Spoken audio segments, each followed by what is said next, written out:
2022, that's this year, marks a decade since Kenya discovered oil, and there was a lot of excitement around it. We want to take stock. John Munyes, welcome on set, sir. Thank you.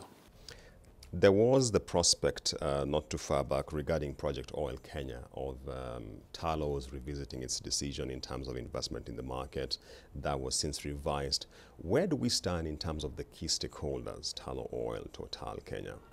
Well, the client, Talo, is now not only operating as one client. The Project Oil Kenya is a combination of three companies. Talo, Total, and African Oil. And that's what we call the Project Oil Kenya. That is our vision. And that's what is going to drive the project into fruitivity. We hope, in the next 2-3 years, we'll have got a strategic partner. They're now working on a strategic partner to ensure this project succeeds. I've had meetings with the three of them. The Kenya government is committed. We have undertaken all the milestones that are required, the environmental studies, the land, which was a problem, has been surveyed all the way up to Samburu. We're yet to finish with Turkana. So all the milestones are being undertaken by the Project Oil Kenya, all of us together. So there's a big hope. In the past, I thought there was a challenge because Talos had issues with West Africa, with their own internal matters that affected the company. But the moment the three companies came together and all committed and appended the signature on the support for this project, then I realized there was a project on the table. And as I speak now, work is in progress. We have the momentum again picking properly. We finalized the groundwork and then construct the central processing facility in Lokichar, which comprises the pipeline, the modular refinery, and all that put together for us to enhance the project. 100,000 barrels to 120,000 barrels per day. And regarding the strategic partner, could you give us a sense in terms of how far you are with these conversations and maybe what sort of nature of a partner are you looking at and what capital outlay would they be pumping in the immediate sense? We are still in talks with them. As I said, the momentum is peaking again. We had a meeting 2 months ago in Dubai where I met them outside an international conference. Again, we met in Nairobi. We're talking of a Chinese or an Indian partner, according to the discussions. One that can actually support, inject resources to this. There are many others who want to come, but I think they will finally pick one of the two to inject the kind of resources we want. Initially, 500 million USD, talk of over 50 billion to actually push the project. That could be the initial amount, but more required later to support the whole project. This is a very, very expensive project, but afterwards, of course, it pays back. It is coming with a lot of dividends for Kenya. It will create over 10,000 jobs along the Lapset corridor. It will improve lives in Turkana, where we undertaking the project. It is going to contribute to the Lapset vision for this country. Lapset, as you know, is a corridor that goes all the way to Ethiopia and South Sudan. We don't care how much it puts now, but the eventual, dividends that will come for this country in opening up northern Kenya, which is a key area for us in this country to actually bring up the underdeveloped regions of this country. Of course, this is what we hope. But as I speak, the momentum is peaking again. The strategic partner the two strategic partners will be decided very soon. The one that picks the job, I think, joins the joint venture team for us to deliver this project.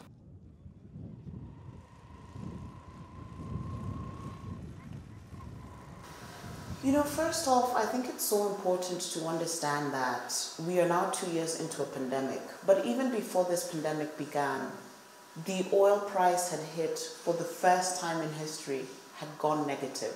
Tullow, as a company on its own, they have had their own issues as well. And this was based off just their own viability of some of the other projects in Ghana and Guyana.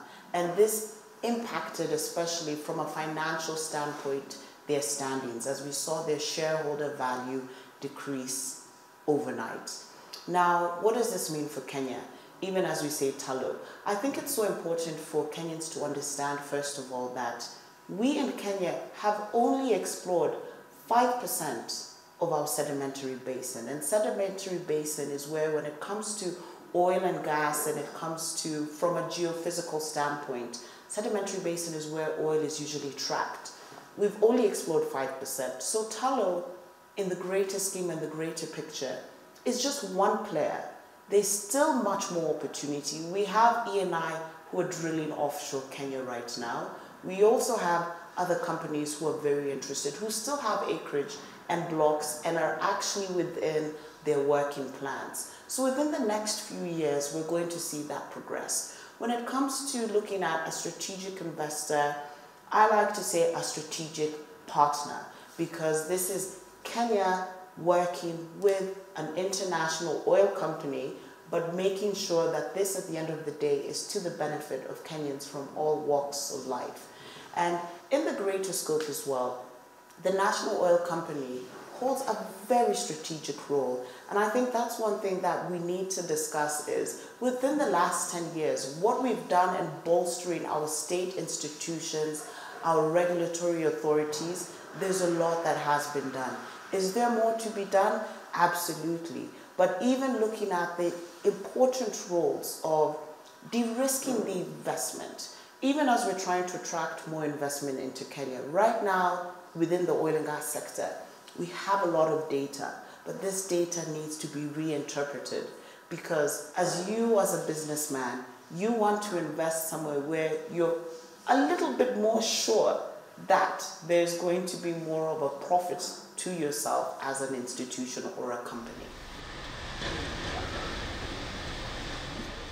It's actually a very complex industry, and we need to know even how to get the information to the citizen to a level that they understand. So, yeah, it would be great to go into full-blown production. It would be great to have investors who are ready to take the risk. Oil and gas is a high-risk business to do. And high cost. And high cost, yes.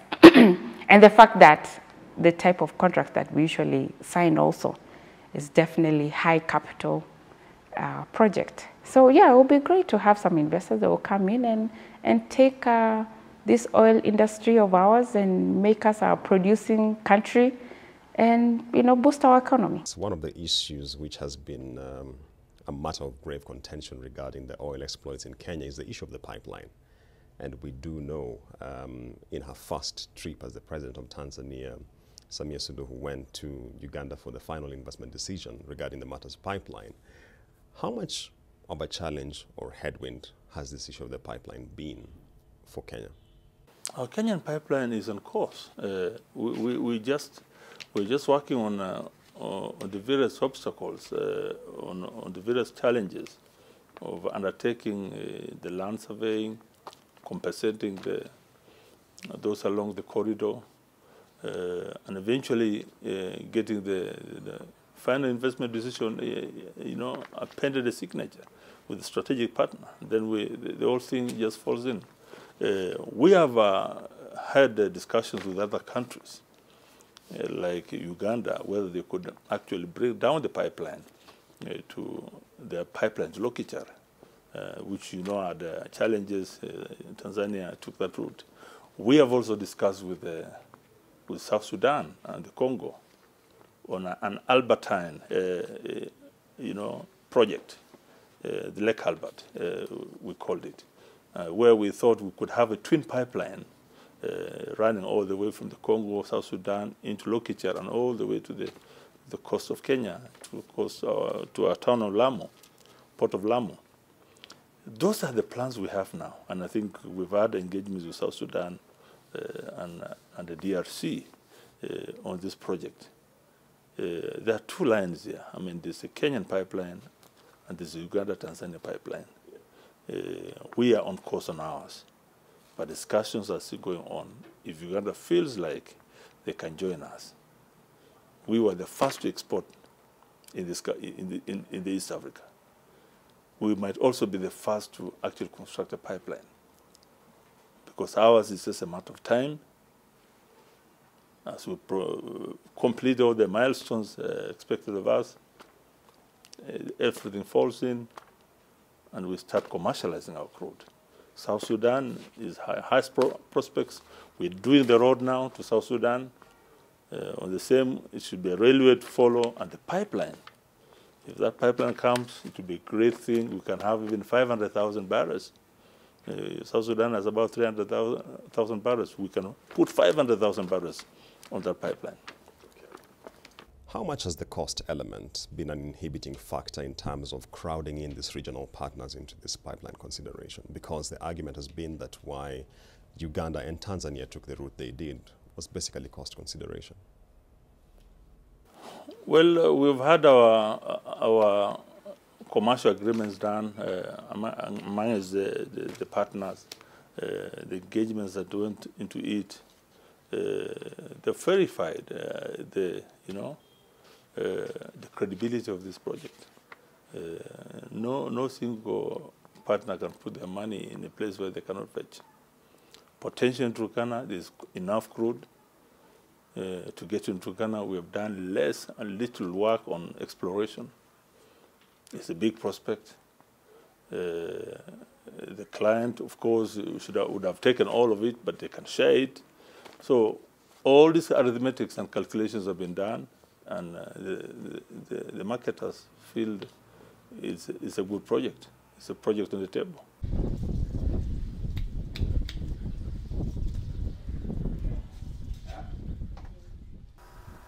With Uganda deciding to go with Tanzania for the East Africa crude oil pipeline, it definitely dampened the spirits of Kenya's first oil, which we were looking to be 2020. We're now in 2022.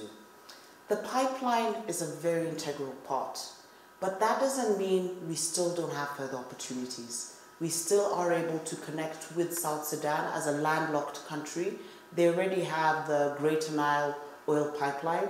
They're also in conversations also with Ethiopia and Djibouti to move to Djibouti, but Kenya still remains a viable prospect. But how is this pipeline going to be viable? We need enough throughput. South Sudan are analyzing all their national energy data. They're looking at their different oil wells. They're looking at their blocks. They're seeing how this fits into the greater economics of them being able to move through Kenya.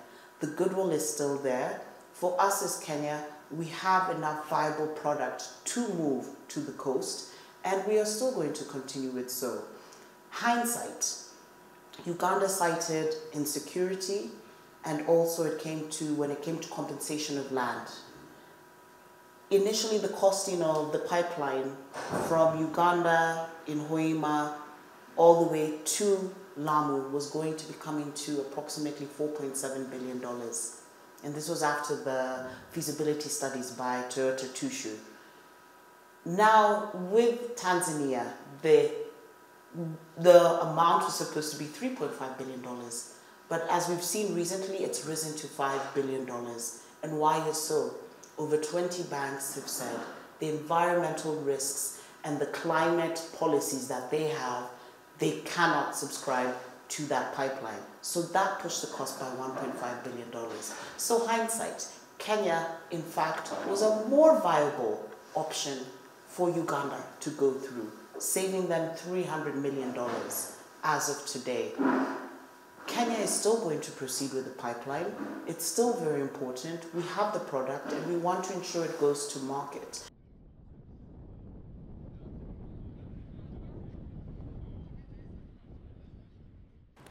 Yeah, some of the issues that were brought up was definitely the land, the cost of land acquisition. And some other issues that came up was security. They're saying, you know, when we are passing through, you know, different regions, how are we going to secure our pipeline? It is important because we don't want to be having incidents. We don't want to be having losses of our crude oil. So there are valid securities, and I believe it could also be handled in a way where, as we work as a region, we'll be able to be successful. An interesting story about South Sudan. When South Sudan and Sudan separated, you know, they used to produce their oil and gas as a unit. And when they split, unfortunately, most of the block and oil production was in South Sudan. And the port is in Sudan. So there was a disagreement. In fact, the production was shut down in 2012 because of dispute of who's going to pay the fees, the transit fee. And without dispute, unfortunately, however much they've tried to ramp up the production, they have never been where they were. Actually, the production has gone down by half.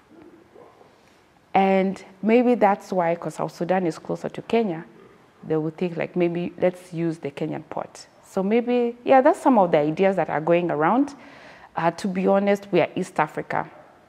I would really wish that we could come together as an East Africa community and just work together, because it will cut down a lot of costs. It will actually make the economy of East Africa boom, and will help all the countries and all the citizens in East Africa will benefit. What would you say would be your target break-even price? Because as you do appreciate, the price of oil in the global market fluctuates quite a bit. Sometime not too far back, we saw a tank into prices we had never seen in decades. We've seen it rallying a bit right now. Where would the government of Kenya desire this to be?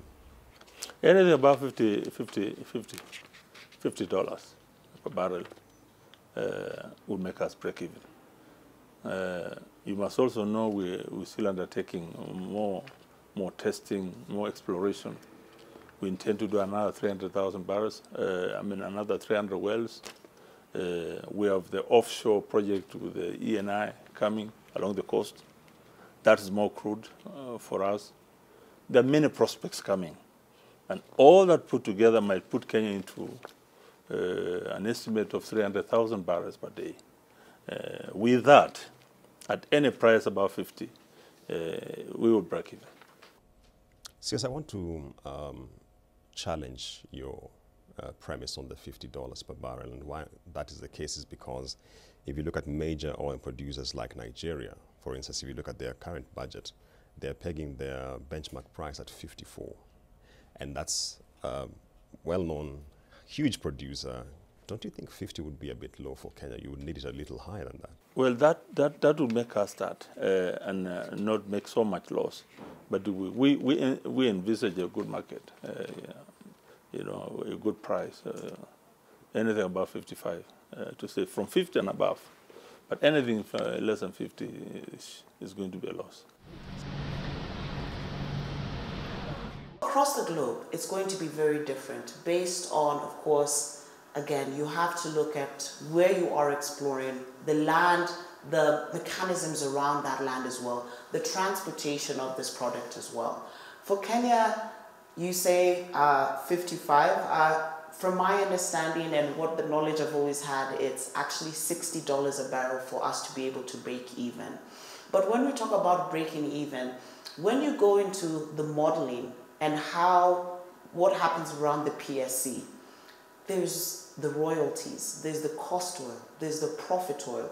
There's so many different avenues that Kenya is going to be able to gain a lot of value, not only from an economic standpoint, but even from a development standpoint. The kind of infrastructure, and even when you go up to Turkana and you go to Lodwar, if you look at what Lodwar is today versus 10 years ago, you will see the great changes.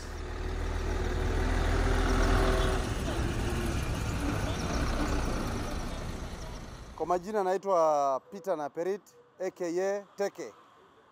Mafuta hajatusaidia kabisa. Mafuta sisi Turkana hapa hajatusaidia. Aswa ni mimi mwenyewe nilikuwa nafanya Lokichere, nilikuwa nafanya Natalo.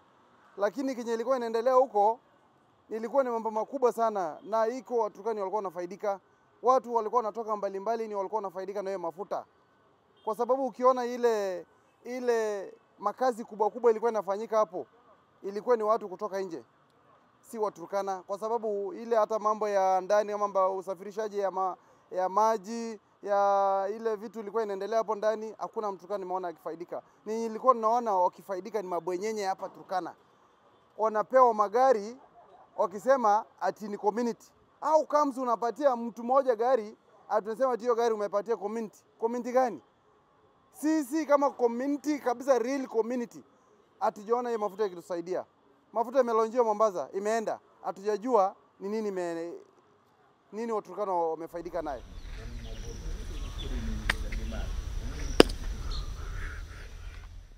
Tala haijai tusaidia wamama kama wamama soko.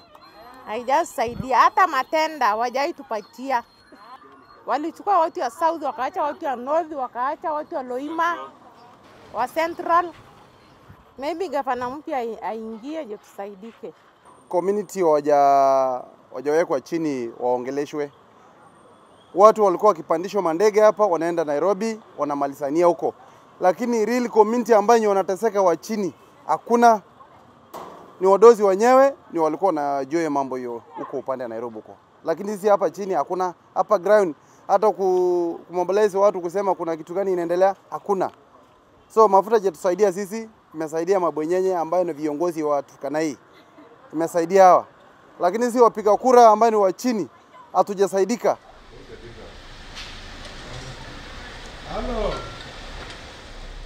When they have come to us for the process on the olive oil, we've said no, because that was just some little oil to test the market, the logistics and all that. So I think I have no problem with that. I think we've sensitized the communities, we've sensitized the county governments on what is their share on minerals and oil. So we want to wait and see as we engage, especially the oil and gas sector. Let me just clarify something which you have said, I think, twice or thrice now. The commercial testing that Kenya did with the 200,000 or so barrels. 40 barrels. 240,000 barrels. The process seems to be coming up quite a bit. Just clarify for us how this was realized, how it was used. Well, the process is the process per se will be remitted to the National Treasury. And you know the agreements as far as the process are concerned, with the client taking a percentage with what, but you see, we are not yet there. You look at how much, Talo has spent. And that's what I continuously tell the Turkana people.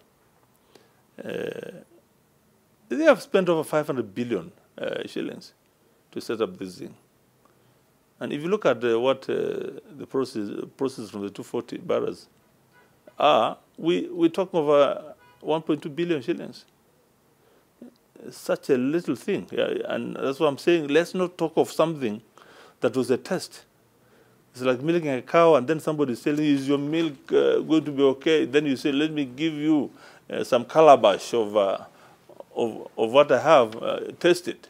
See, even a busad then, you're given something, a small tin is given to you to test in the old days. Oh, this busa is good. Okay, give me a jerrycan. This is how it works, even with the petroleum sector. That little was to prove something. Yes, it was an export, but it is a proof that we can now export more. But when we start talking of it, rather it should all go to the client. The client has spent 500 billion shillings. Of course, the country has also spent equally more, maybe to the tune of 100 billion. We have spent money. So the noises should not come from the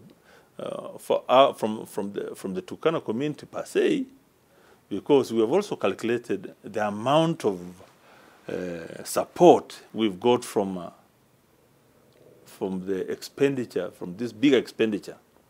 I'm not saying they should not get a share, but actually this should not be a big thing because we are waiting for the commercial project.